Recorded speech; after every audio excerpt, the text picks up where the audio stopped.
One day, my husband casually asked about our finances, wondering how much money do we actually have in our safe. I laughed and guessed probably around $700,000 in total.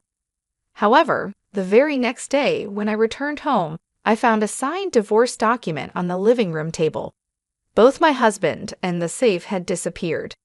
My name is Olivia, and at 56 years old, I am a hardworking housewife who still puts in diligent hours at my job.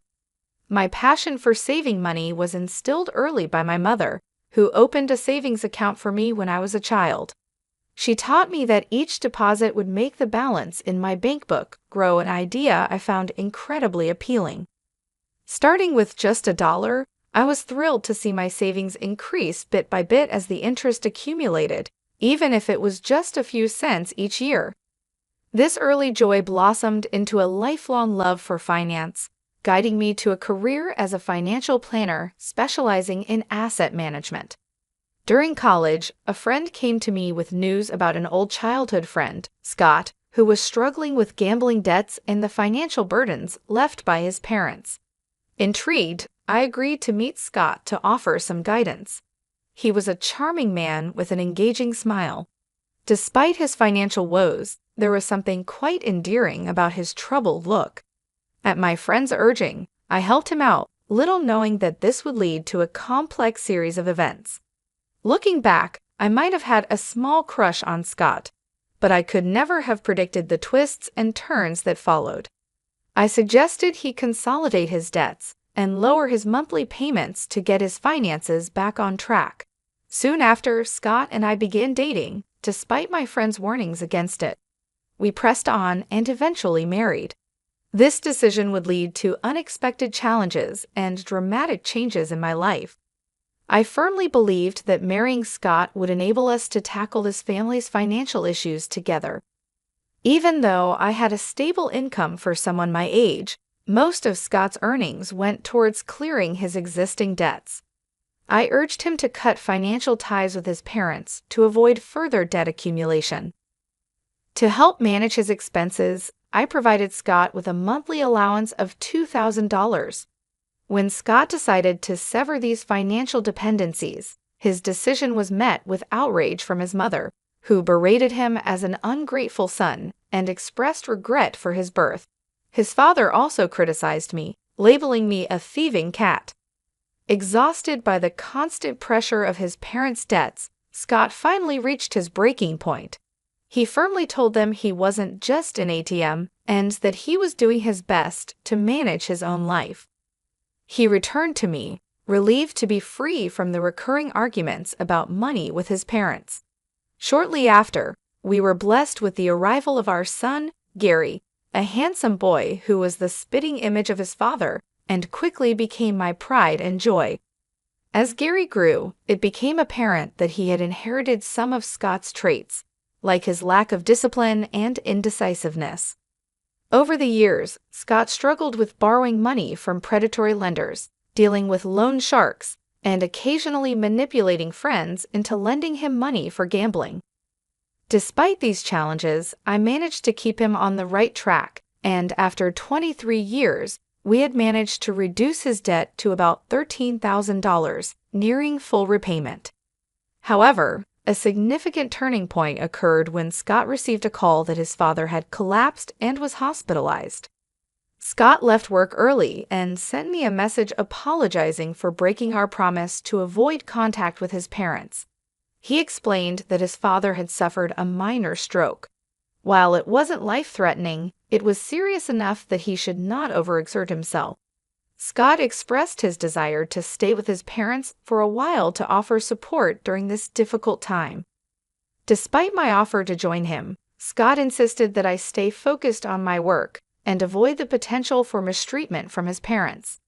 This decision marked a poignant moment in our lives as we navigated the complexities of family obligations and personal commitments. I had provided Scott with some extra funds to help with hospital visits, anticipating that his parents might be struggling with medical bills. Since then, Scott began visiting his parents more often, each visit costing between $450 to $650 from my pocket. It appeared that my in-laws were facing financial hardships and depended on Scott for support.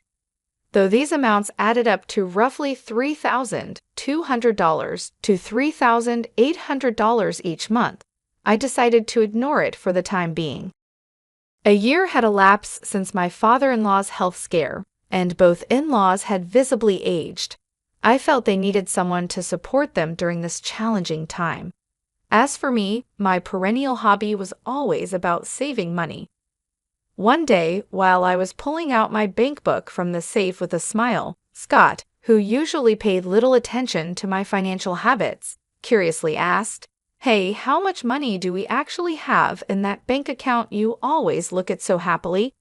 I casually replied, "It's about $700,000 now." However, the following morning, I discovered divorce papers on the living room table, and both Scott and the safe had disappeared. At breakfast, despite the shock, I couldn't help but smile, realizing Scott had been eyeing the money in the safe. Moreover, he had planned to take the entire safe with him. Although not the sharpest tool in the shed, the thought of him trying to physically carry the entire safe almost made me burst out laughing. In our home, we have a red cat named Bella, and we installed a pet camera to watch her adorable antics, which brought joy to my days. During lunch breaks, I would tune in to watch the camera, finding delight in Bella's endearing behavior. One day, as I turned on the camera, an unexpected scene unfolded in our living room on a weekday. My in-laws and my husband Scott were having a surprising conversation. They marveled at the nice house Scott was living in and praised what they thought was his excellent salary. Scott's father, with a hint of pride, mentioned his own decent earnings but lamented that I controlled it, leaving him with just a $2,000 allowance. They comforted Scott, suggesting he deserved more and subtly hinting that he was being shortchanged by me. This revelation was startling and shed new light on the dynamics within our family. It seemed as though Scott, influenced by his parents, had forgotten all about the hard work I had put into managing his debts. He nodded in agreement with his parents, seemingly oblivious to the sacrifices I had made on his behalf. I wondered what thoughts were running through their minds. In the past, Scott had been overwhelmed by debts from his parents, obligated to hand over cash every month, which made it hard for him to manage his own finances. Now he was complaining that it wasn't fair for him to receive only $1,000 a month, especially when his wife and me had substantial savings in the bank. As Scott aired his grievances, my in-laws' eyes sparkled, eagerly exchanging glances as they awaited his reaction. "How much is in that bank account of yours?" they prodded, leaning forward with anticipation. "Last I checked, I think it was around $510,000, or maybe $610,000, Scott responded vaguely. They pressed further, questioning whether that money rightfully belonged to him. Despite the considerable effort I had invested in reducing his debt from nearly $430,000 to just $15,000, it seemed that Scott's perspective had been swayed by his parents. His easygoing and indecisive nature, despite his charm, led him to side with their views. Witnessing this conversation through the pet camera, with my hard-earned savings potentially at risk, left me utterly devastated. Tears streamed down my face as I sat at my work desk, watching the scene unfold on my phone. I had been diligently managing our living expenses from Scott's income, allocating most of it to repaying his debts. The realization that all the efforts to secure our financial future were being undermined by his parents' manipulation was heart-wrenching. Despite providing Scott with a $1,000 monthly allowance from my own earnings and explaining this arrangement to him, it seemed as if he had forgotten everything over the past 23 years. I had given myself to him unreservedly, but the current circumstances left me feeling desolate and pitiful. My heart ached as though I was drowning in my own sorrow, and I felt as if I was on the verge of breaking. Nevertheless, I made sure to record their conversation and sent the footage to my son. Overwhelmed by the emotional strain, I left work early that day, seeking solace at my usual bar, where I shared my woes with the bartender. His gentle words of comfort helped me, and in that moment, any lingering affection and intoxication for my husband dissipated. I expressed my thanks to the bartender and looked forward to a more hopeful encounter in the future. After leaving the bar, I returned home with renewed determination.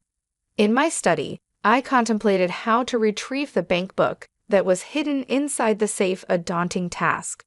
But I was ready to devise a plan to prove that underestimating me was their mistake. It was clear that gathering evidence was the first crucial step.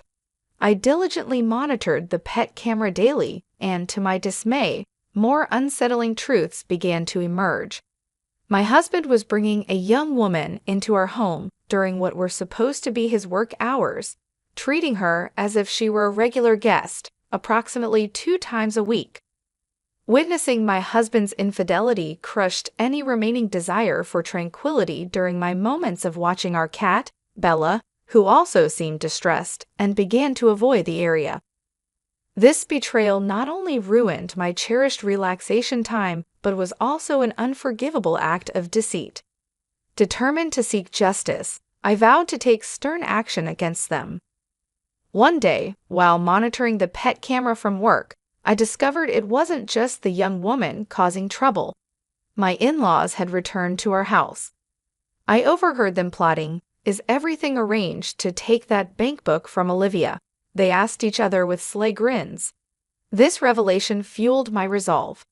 I was more determined than ever to protect my interests and show them that I was not someone to be trifled with. The next steps were clear: safeguard my assets and confront the betrayal head-on. I responded with confidence when my father-in-law expressed concern about the weight of the safe, offering to help. I assured him that I could handle it, knowing well that my husband, Scott, though handsome, wasn't the sharpest. In my heart, I resolved to outmaneuver these people who were scheming at such depths. I imagined using the funds from the bank book to go to a casino as a family and rebuild our lives. Despite a pang of guilt about using Olivia's savings, my in-laws had convinced Scott that their actions were justified for his happiness. They urged him to swiftly divorce the woman he was seeing and leave the divorce papers on the table, eagerly anticipating the money from the bank book and the arrival of his new wife. Scott reluctantly agreed, and their unsettling plan began to unfold. Back at my office desk, sipping coffee, I recorded the scene unfolding on my phone screen. Oddly, I found myself somewhat understanding of their motives, realizing the extent they would go for money. Yet, I was no longer upset or sad. Instead, I felt a burning determination to give them a taste of their own medicine. The day finally came when my husband inquired about the money in the passbook kept in the vault. Casually, I informed him that it contained about $500,000. The next day, upon returning home, I discovered a signed divorce paper in the living room, and both my husband and the vault were gone. Smirking over breakfast, I acted swiftly. I filed the divorce papers and reached out to my son Gary immediately. "Your father finally took the vault," I told him. "I can't believe he actually managed to carry it. It's so heavy." This ironic twist, while frustrating, was also a vindication of sorts. I was ready to start the next chapter, free from deceit and manipulation, armed with the truth and a clear conscience. After informing my son Gary about the unfolding situation with my husband, Scott, Gary suggested that it might be time to finally cut ties with him. He questioned whether Scott had managed to take everything from the vault. Little did Scott know, I had proactively moved all our savings to an online account, making the physical passbook he stole utterly worthless. Gary advised me to consider filing a police report and strongly recommended hiring a competent lawyer. Feeling grateful for his advice, I decided to sever my legal and emotional ties with Scott. I reached out to a lawyer, one who came highly recommended by my trusted private investigator. Exasperated yet determined, I handed over the recordings from our pet camera, which captured all of Scott's and his parents' underhanded discussions and actions. I provided these to both the police and the lawyer, eagerly awaiting their response to the clear evidence of deceit. Shortly after, Scott, in a state of panic, called me. He was frantic, questioning why the passbook was empty and where the $500,000 had gone. I refused to engage with him directly. Calm and collected, I instructed him to communicate through my lawyer if he had any questions or concerns, and then I blocked his number to prevent any further direct contact. I officially reported the incident to the police and provided the same recording to my lawyer, reinforcing the seriousness of the case. Feeling a sense of relief, I allowed myself a moment to reflect. Karma is a real pain, I thought, satisfied with the turn of events and reassured that justice would soon be served. Not long after taking these steps, I received a call from the police. They informed me that they had apprehended Scott, although unfortunately the vault had been damaged. It appeared that in his desperation, Scott had forced it open, and in a fit of rage upon finding it empty, he or possibly his accomplices had set it on fire. The contents inside, though mostly old papers and some personal effects, were completely destroyed. Despite it being his first criminal offense, the nature of Scott's actions breaking into a safe attempted theft and property damage meant that he spent several days in police custody. His parents, who were implicated in the planning, but not the direct action, were released but given a stern warning by the authorities. After his release, Scott's desperation spiraled further out of control. He broke into our former residence, demanding entry and claiming that everything was just a small prank. He insisted that we were still married, causing a significant scene that alarmed the neighbors and required police intervention once again.